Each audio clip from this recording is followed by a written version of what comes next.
But those who have been close to Joseph Ole Nkaissery describe him as a no-nonsense man. Now, Enock Sikolia looks at that picture of Nkaissery.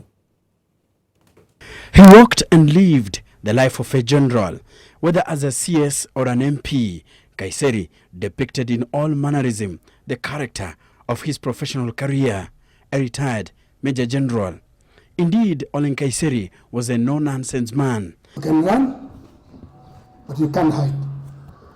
One way or the other, we shall get you, and when we get you, you will pay the price. In 2014, when President Kenyatta needed to change gears at Harambee House, Nkaissery was the man to fit the bill.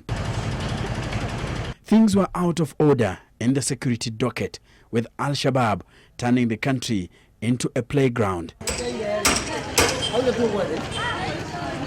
The then CS for Security, Joseph Ole Nkaissery, appeared clueless as the terrorist group visited death and havoc on the streets of Nairobi, Mombasa, Lamu, and northeastern parts of Kenya. I, Joseph. And when the hand of the head of state was forced to make sweeping changes and the Ministry of Interior, experience was a top-notch requirement. Uhuru Kenyatta settled for the man always sitting on the opposite benches in Parliament, having been re-elected Kajiado Central MP in 2013 on an ODM ticket. In an interview with NTV last year, President Uhuru Kenyatta fell short of directly praising the man who called himself the general for bringing some steel in handling the docket. It took longer than it should have to do the reorganization that we did in the security forces, because I think that was something that ultimately, once we did it and we got a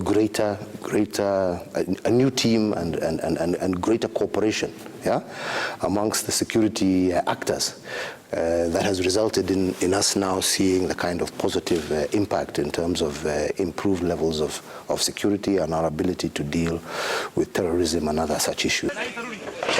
Nkaissery was in charge of the security docket when Al-Shabaab launched a massive attack to the Garissa University that left over 148 people dead.